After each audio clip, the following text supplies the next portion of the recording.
Hi dear friends, welcome back to this channel.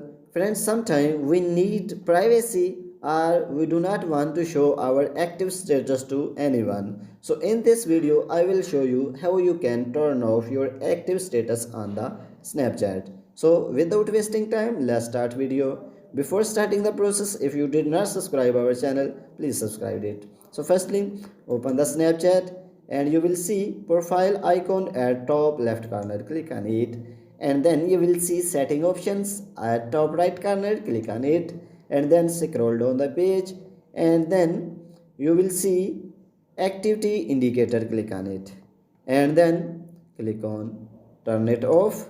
So when you will turn it off, then all your friends will see you that you are offline. So in this way, you can turn off your active status on the Snapchat. If this video is helpful for you, please like it and subscribe our channel.